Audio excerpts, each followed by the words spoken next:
Fala, pimpolhos do sétimo ano, aqui quem fala é o professor Leonardo. Vamos continuar nossos estudos sobre a geografia brasileira, certo? Hoje nossa aula vai ser especificamente sobre solo brasileiro, né? Não vai ter quadro hoje, né? Estou aqui só com meus violões, o Dini e o Paul, né? Fazendo companhia aqui a gente. Deixar eles aqui, assistindo a aula com vocês, certo? Então, vamos aqui pro lado.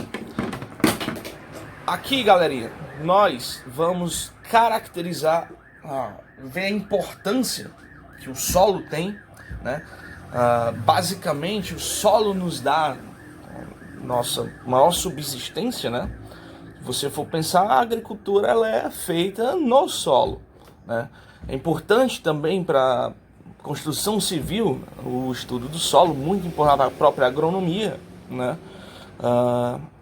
Entendermos como funciona as mais variadas características do solo e de território, compreender o processo que leva à formação desse solo, ou seja, a degradação, né, desse solo. Então a gente não vai ter o quadro aqui, a gente vai acompanhar através das grafias, das imagens do livro, e vamos que vamos, ok? Então, primeiro ponto, né? O solo é de grande importância para a agricultura e para a construção civil, como eu tinha falado, pois é ele que vai nutrir os alimentos e sustentar as construções. Ou seja, é ali no solo na qual nascem, né, nossas plantinhas, nossas plantações, nossas árvores, e que nos dão a comida que a gente tanto necessita, né? Como o Brasil apresenta uma grande diversidade de climas e relevos, há também uma grande diversidade de solos ao longo do território. Ou seja, a gente na aula passada a gente viu a questão do relevo, né, brasileiro, como ele tem vários tipos de relevo. Obviamente, né, consequentemente, haverá também uma abrangência grande, né, diferenciação grande de solos, né? O estudo dos solos chama-se podogênese, ou podologia, pedologia dos pés, pedologia ou pedogênese, ok? E ela é de grande importância. O solo é um recurso natural, renovável, ou seja, ele se transforma, ele se renova, né? Formado por partículas minerais de vários tamanhos, com composição química variada e matéria orgânica em diversas fases de decomposição, desde a decomposição, por exemplo, das próprias plantas, a decomposição de carne, por exemplo, a própria carne humana, né? Quando a gente é enterrado, a morte de animais, tudo isso é absorvido e integrado à terra, ok? É a camada mais superficial da costa terrestre, ou seja, é onde a gente fica em pé, onde aqui é o solo, nós estamos aqui, certo? E é onde acontece a maioria das atividades humanas, né?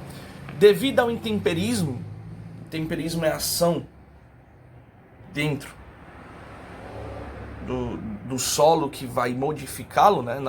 Existem três tipos de intemperismo: o físico, o químico, o biológico, né? A erosão das rochas deposita sedimentos das mais variadas formas. Seus restos, como as folhas caídas, vão sendo adicionados e compondo assim o humus, que é essa parte da decomposição e criação do solo.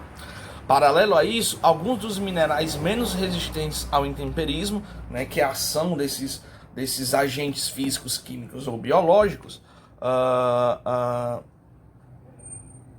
vão se transformar em argila, né? A gente conhece a argila, que é utilizada também muito para o artesanato. A água infiltra no terreno e pode transportar esses sedimentos de uma parte superficial para outra mais profunda. Sendo assim, aos poucos, sobre a ação de um conjunto de fenômenos biológicos, físicos e químicos, o solo começa a se formar, se organizando em uma série de camadas sobrepostas de aspectos e constituições diferentes, que são denominadas de horizontes, como você pode observar no esquema a seguir.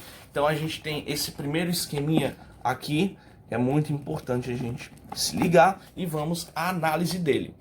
Perfil esquemático do solo. Nós temos aí a parte mais superficial, né, que eu falei, e a gente vai analisar o que tem daqui para baixo.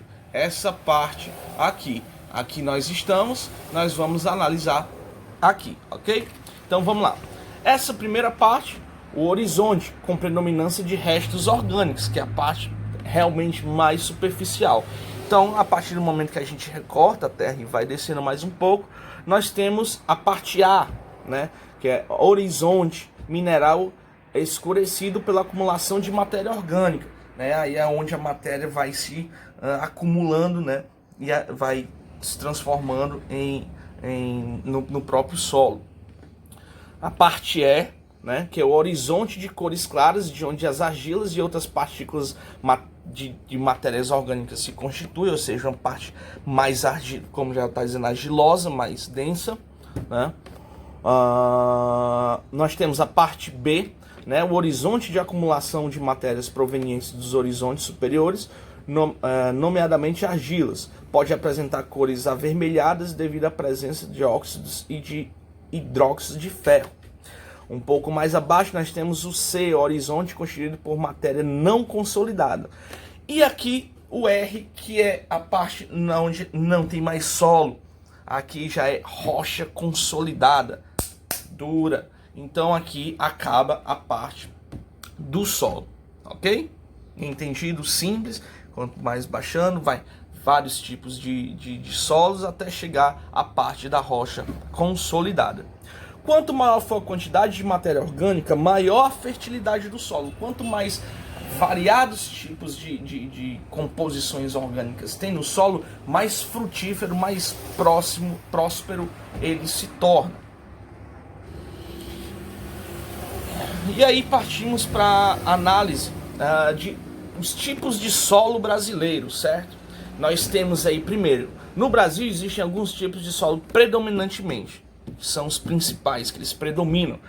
O primeiro são os aluviais, virando a página, que são o quê? São encontrados principalmente em vales ou várzeas, resultantes de sedimentação do solo. Podem ser encontrados em várias partes do Brasil, principalmente na região de relevo acidentado ou residual, ou seja, aquele terreno não linearizado, digamos assim. Nós temos o solo massapê, né? Tipo de costa nordestina formada pela decomposição de minerais. Tem uma tonalidade escura por ser rica em calcário e filitos, né? Aí é uma região, é um solo mais próximo da gente, né? Salmourão, resultado de decomposição de granito e de rochas similares. É encontrado ao longo da região sul, sudeste e centro-oeste, considerado um solo humoso, com vários tipos de, voltando ao conceito de humus, né, que é a questão do intemperismo, né, a ação dos elementos químicos, físicos e biológicos na Terra. Nós temos a terra roxa, que é originada a partir da decomposição do basalto e o solo mais fértil do Brasil. Tem como a cor avermelhada e pode ser encontrado em Goiás, Minas Gerais, Mato Grosso do Sul e São Paulo. É considerado um solo argiloso. Não é à toa que lá nós temos as maiores plantações nessas regiões, né, de fazendas e por aí vai. Temos a várzea, que é um tipo de solo de área planas e alagadiças formadas por materiais em decomposição, trazidos pela ação fluviais ou pluviais, constituem margens de rios ou de áreas de elevação dos lençóis freáticos.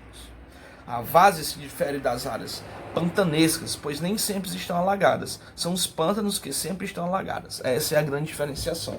A várzea, ela tem características pantanescas, mas nem sempre ela está alagada. Os pântanos, sim, sempre estão alagados, né? Quais são as principais propriedades físicas do solo? Nós temos a textura, que é o grupo de minerais que são encontrados no solo. Temos a estrutura, que é de maneira as partículas se organizam para formar aglomerações, ou seja, se unindo, né? A porosidade refere-se ao espaço em que cada partícula está entre outras, se ela é mais juntinha ou mais separada, se é mais arenosa ou mais argilosa, né? A permeabilidade faz relação com a maior ou menor facilidade de absorção de água.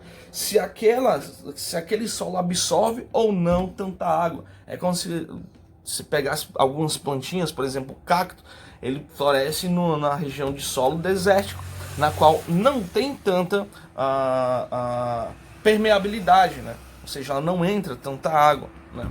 A coesão, de que maneira as partículas se encontram ligadas entre si, e a cor. A partir da coloração é possível separar grupos para estudos. Galerinha, por hoje é só, né? Vocês vão ficar aí como atividade a página 170 até a página 173. Valeu, até a próxima, grande beijo.